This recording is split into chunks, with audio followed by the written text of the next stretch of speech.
आप जानते हैं कि फॉर्मूला 1 कार एक कमर्शियल जेट से भी ज्यादा डाउनफोर्स जनरेट करती है जब वो 300 km/h की रफ्तार से ट्रैक पार कर रही होती है। ये कार इतनी शक्ति से जमीन पर दबवडल है कि अगर उल्टा चलाई जाए तो आसमां के नीचे चिपक के रह सकती है। दोस्तों, यही है एरोडायनामिक का कमाल, एक अक्षय शक्ति जो रेस का नतीजा तय करती है।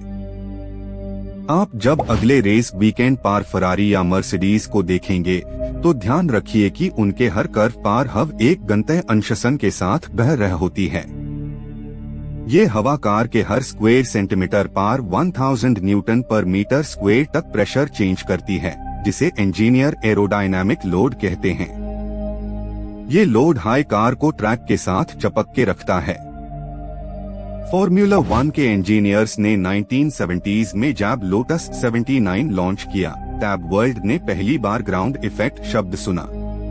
कार्बन फाइबर के फ्लोर पैनल्स ने वैक्यूम जैसा सक्शन जनरेट किया जिसे कार लिटरली जमीन को पकड़ लेती थे। इस तरीका ने रेसिंग का पूरा दौर बदल दिया और मॉडर्न कार्स अब उन्हीं वाह भूत सुधारे ह्यू फॉर्म में रखी है। दोस्तों, जब कार कॉर्नर के पास पहुंचती है, हवा फ्रंट विंग के एजेस से स्प्लिट होती है और फ्लो स्ट्रीम लाइन के रूप में चैसिस के IRD गर्ड घूमती है। इस प्रोसेस से लिफ्ट कम और डाउनफोर्स बढ़त है, जिसे ब्रेकिंग और कॉर्नरिंग परफॉर्मेंस ड्रामेटिकली सुधार जाती है।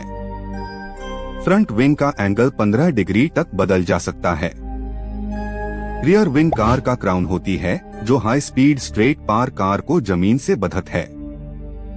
2024 के रेगुलेशंस के मुताबिक रियर विंग के एंड प्लेट्स 950 mm तक ऊंचाई रख सकते हैं और इनका कर्व प्रेशर डिफरेंस को ऑप्टिमाइज करता है। ये डिजाइन एयर फ्लो को उभर कर वोर्टेक्स में बादल देता है जो ड्रैग को रिड्यूस करता है। ड्रैग और डाउनफोर्स फॉर्मूला 1 एरोडायनामिक्स के दो वप्रत पहलू है और इंजीनियर्स इन दोनों के बच एक नजक सतलन बनाते हैं। एक ज्यादा ड्रैग होन पार लैप टाइम 0.2 सेकंड तक बढ़ सकता है। इसीलिए वाइंड टनल टेस्टिंग पार हर कार 60 मीटर पर सेकंड एयर फ्लो में टेस्ट की जाती है। वाइंड टनल एक भयानक मैकेनिकल सिम्फनी के जैसा होता है जहां एयर स्पीड 216 km/h तक पहुंच जाती है। इंजीनियर्स ने इस हवा को लेजर डॉपलर सेंसर्स से मैप करने का तरीका डेवलप किया है।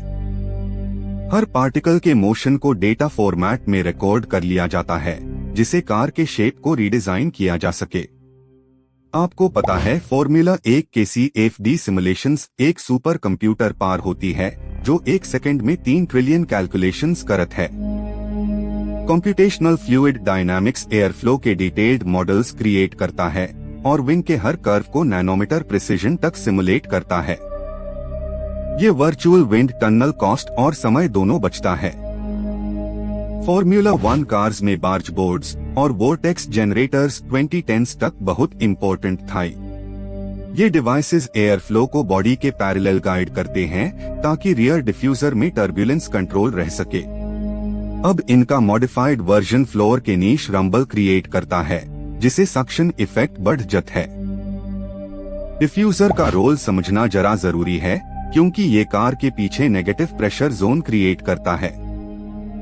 जब हाई स्पीड एयर डिफ्यूजर के नीश एक्सपैंड होती है तो उसकी वेलोसिटी बढ़ जाती है और प्रेशर घट जाता है। ये प्रेशर डिफरेंस हाई कार को जमीन से चिपका के रखता है। 2022 और 2023 के सीजन में फॉर्मूला 1 ने ग्राउंड इफेक्ट को दबर इंट्रोड्यूस किया, लेकिन कंट्रोल्ड मैनर में। नए रेगुलेशंस ने फ्लोर के टनल्स को 50 mm ज्यादा गहरी दी ताकि सक्शन स्टेबिलिटी माइल और पोरपोइसिंग कम हो। ये bad law race car dynamics के पुराने दौर से एक नए युग तक लिए गया। DRS यानी drag reduction system modern overtaking का सबसे पावरफुल एरो वेपन है। ये रियर विंग के फ्लैप को 85 mm तक खोलता है जिसे एयर फ्लो स्मूथ होता है और ड्रैग 18 तक घट जत है। इसका कंट्रोल FIA सेंसर्स के थ्रू होता है जो अपोनेंट से 1 सेकंड डिस्टेंस पार एक्टिव होता है। टर्बुलेंट वेग जो कार के पीछे बनता है उसमें एयर फ्लो का केओस होता है। 2023 जनरेशन की कार्स ने इस वेग को 15 तक कम करने का टारगेट अचीव किया है, जिसे फॉलोइंग कार ज्यादा पास आ सकती है। ये इम्प्रूवमेंट ओवरटेकिंग के सिनारियोस को बहुत डायनामिक बनाता है। फॉर्मूला 1 एरोडायनामिक मटेरियल्स भी कमाल के हैं।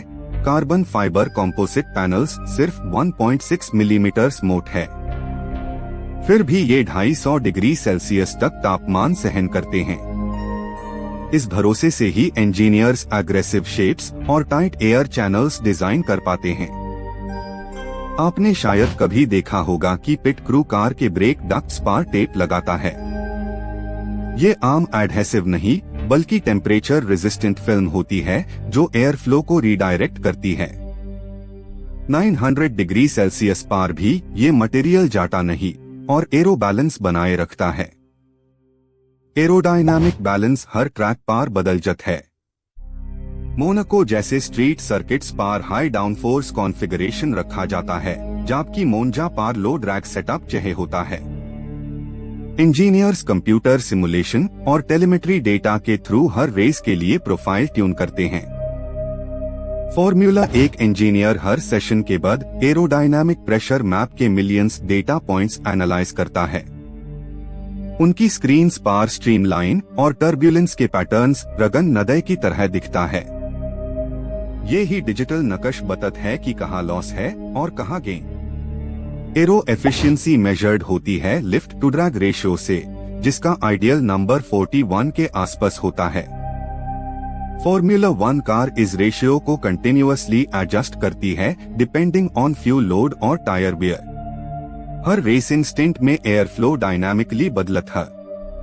सेंसर्स जैसे पीतोट ट्यूब्स और प्रेशर टैप्स कार के हर सेक्शन पर लगाए गए हैं। ये instruments 300 times per second air flow velocity record करते हैं। हर लैब के डेटा से डिजाइनर एयर फ्लो अनोमलीज समझते हैं और ऑप्टिमाइजेशन करते हैं। आखिर में दोस्तों, फॉर्मूला 1 एरोडायनामिक एक कल भी है और एक वगन भी।